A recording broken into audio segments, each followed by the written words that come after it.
Suatu ketika ada seorang gadis. Dan dia memiliki rambut yang indah dan panjang sehingga semua orang yang melihatnya tidak dapat mengalihkan pandangannya. Untaiannya sangat ringan, hanya emas. Oleh karena itu, mereka memanggilnya Goldilocks. Untuk semua kecantikannya, dia adalah gadis kecil yang sangat nakal. Ibu selalu mengizinkannya berjalan-jalan di halaman, tetapi memerintahkannya untuk tidak pergi ke hutan di belakang rumah mereka. Goldilocks sangat tertarik untuk mengetahui apa yang ada di hutan itu. Jadi, sementara ibu tidak melihat, entah bagaimana dia meninggalkan rumah ke dalam hutan. Gadis itu berjalan lama di dalam hutan. Entah dia menemukan beri, lalu melihat bunga yang indah, lalu mendengarkan bagaimana burung berkicau. Jadi dia tersesat di hutan. Dan tiba-tiba dia melihat rumah yang tidak biasa di tempat terbuka. Goldilocks mendekatinya dengan tenang. Saya berjalan berkeliling, tetapi tidak melihat siapapun. Dia mengetuk pintu, tapi tidak ada yang menjawab. Kemudian dia mengetuk lebih keras, dan pintunya terbuka sendiri. Goldilocks masuk dengan hati-hati. 3 beruang tinggal di rumah itu. Seekor beruang adalah ayah besar dan berbulu lebat. Yang lainnya adalah induk beruang. Itu lebih kecil. Yang ketiga adalah seekor beruang kecil. Beruang tidak ada di rumah karena mereka berjalan-jalan di hutan. Gadis itu memasuki kamar dan melihat 3 mangkuk bubur di atas meja. Mangkuk pertama yang terbesar adalah ayah beruang. Mangkuk kedua yang lebih kecil adalah induk beruang, dan yang ketiga yang terkecil adalah anak beruang. Di dekat setiap mangkuk ada 1 sendok besar, sedang, dan kecil. Goldilocks sangat lapar sehingga dia pertama kali ingin makan dari mangkuk besar. Dia mengambil sendok terbesar, mengambil bubur, mencicipinya, tetapi buburnya terlalu panas. Kemudian dia mengambil sendok berukuran sedang, mengambil bubur, mencicipinya, tetapi buburnya terlalu dingin. Akhirnya dia mengambil sendok kecil dan mencicipi bubur dari mangkuk kecil. Bubur ini tidak panas atau dingin pas. Dan Goldilocks memakan semua bubur dari mangkuk kecil. Setelah makan, gadis itu ingin duduk, dan melihat 3 kursi di dekat kompor, 1 besar, yang lain lebih kecil, dan yang ketiga, sangat kecil, dengan bantal merah kecil. Pertama, dia mencoba naik ke kursi terbesar, tetapi tidak bisa. Kemudian gadis itu mencoba duduk di kursi tengah, tetapi sangat keras dan tidak nyaman. Akhirnya dia duduk di kursi terkecil, dan kursi itu tepat untuknya. Goldilocks sangat menyukai kursi itu sehingga dia mulai mengayunkannya.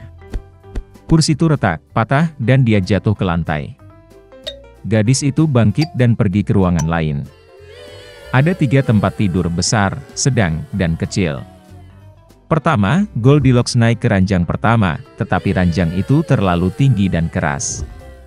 Saya berbaring di bagian tengah, terlalu luas dan lembut. Gadis itu berbaring di ranjang ketiga yang terkecil. Dia tepat untuknya. Goldilocks merasa sangat nyaman dan nyaman sehingga dia segera tertidur.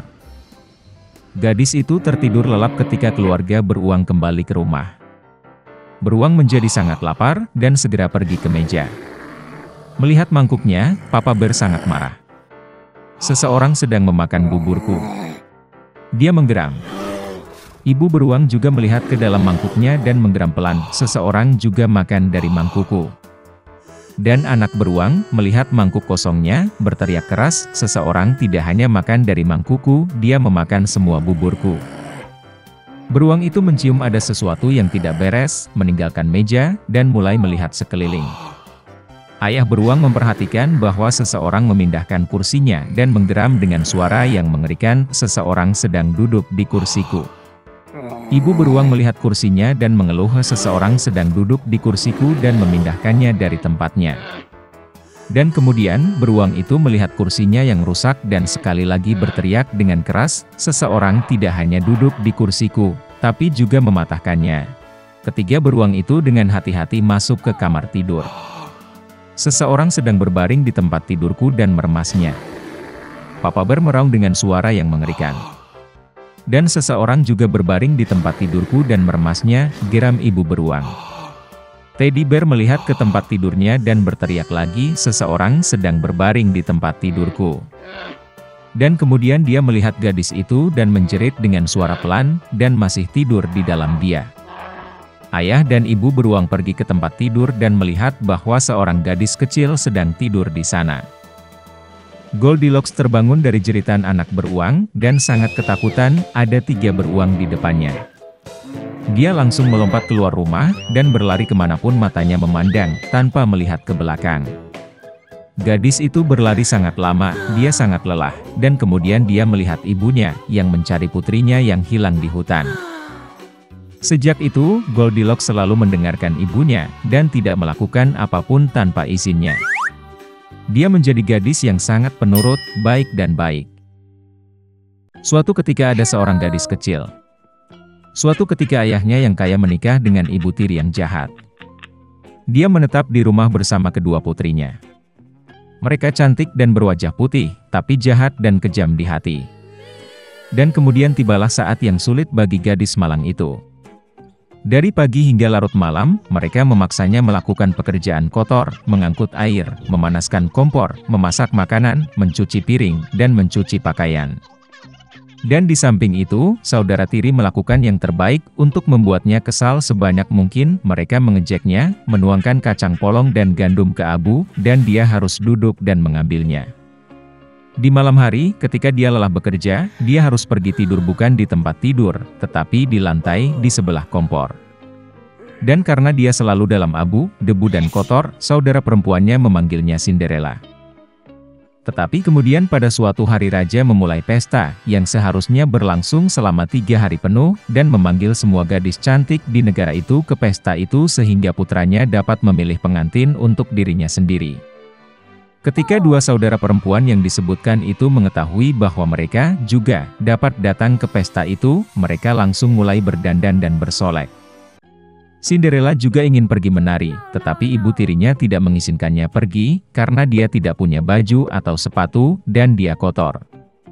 Dan kemudian ibu tiri yang jahat menuangkan semangkuk gandum ke abu, dan berkata bahwa jika Cinderella mengumpulkannya dalam 2 jam, maka dia bisa pergi dengan saudara perempuannya.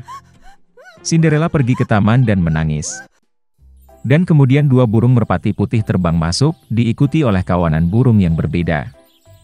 Mereka menukik di atas abu dan mulai mematuk, jadi mereka memilih semua biji-bijian dalam mangkuk. Dalam waktu kurang dari 1 jam, mereka menyelesaikan pekerjaan mereka, dan semua orang terbang kembali. Cinderella membawakan mangkuk untuk ibu tirinya, mulai bersukacita, berpikir bahwa dia bisa pergi ke pesta. Tapi ibu tirinya tidak mengizinkannya masuk. Dia membelakangi Cinderella dan bergegas bersama kedua putrinya ke pesta dansa. Ketika tidak ada yang tersisa di rumah, Cinderella duduk di lantai dan menangis dengan sedih. Dan kemudian 2 burung merpati putih terbang masuk, diikuti oleh kawanan burung yang berbeda, dan mereka membuang pakaian dan sepatu mereka, berkilau dan semuanya dari emas. Dia dengan cepat mengenakan gaun ini dan mendatangi pengantin wanita. Mereka melihat saudara tiri dan ibu tirinya dan berpikir bahwa itu pasti putri yang aneh, dia sangat cantik dengan gaun emasnya. Tidak pernah terpikir oleh mereka bahwa itu adalah Cinderella. Pangeran keluar untuk menemuinya, meraih tangannya dan mereka mulai menari. Dan dia sangat menyukai Cinderella sehingga dia tidak ingin berdansa dengan gadis lain. Dia menari sampai malam dan akan kembali ke rumah, tetapi pangeran meminta untuk mengantarnya pergi. Dia ingin tahu gadis cantik siapa ini dan di mana dia tinggal. Tapi Cinderella lari darinya dan naik ke tempat perlindungan merpati. Pangeran memerintahkan untuk menghancurkan tempat perlindungan itu, tetapi tidak ada siapa-siapa di dalamnya. Dan tidak ada tempat di dekat dia bisa menemukan orang asing yang cantik itu. Tidak ada yang menyangka bahwa Cinderella diselamatkan oleh merpati yang membawanya pulang. Pangeran kesal dan pergi ke istana dengan kepala menunduk. Dan tiba-tiba dia melihat sebuah sepatu, mengangkatnya, sangat kecil dan elegan dan semuanya dari emas murni. Pangeran menduga bahwa ketika Cinderella melarikan diri darinya, sepatu dari kaki kirinya tertinggal di salah satu anak tangga. Pangeran sangat senang, dan diperintahkan untuk menemukan nyonya sepatu ini, dan kepada siapa sepatu itu cocok, dia akan menikah dengan yang itu. Orang tua kembali dari pesta, mereka melihat bahwa Cinderella sedang tidur dengan kemeja di atas abu, dan lampu redup menyala di dekat kompor. Kedua saudara perempuan itu pergi ke kamar mereka, berharap besok mereka akan cukup beruntung untuk mengenakan sepatu emas. Keesokan harinya, pangeran datang ke rumah mereka, dan berkata bahwa setiap orang yang ingin mencoba sepatu calon istrinya harus keluar. Dua saudara perempuan keluar, dan ibu tiri mengunci Cinderella di rumah dan tidak membiarkannya keluar. Kakak perempuan mencobanya sepatu kecil. Adik perempuannya mencobanya sepatunya bagus. Pangeran hendak pergi, tetapi Cinderella keluar dari jendela dan berlari ke arahnya. Dan dia memakai sepatu, dan itu pas untuknya. Pangeran menatap matanya dan mengenali gadis cantik yang berdansa dengannya. Dia membawa Cinderella, menunggang kuda, dan pergi untuk bermain pernikahan dengannya. Dan dia memerintahkan saudara perempuan dan ibu tiri untuk dikunci di rumah mereka, dan jangan pernah membiarkan mereka keluar dari sana. Beginilah cara mereka dihukum karena kejahatan dan penipuan mereka.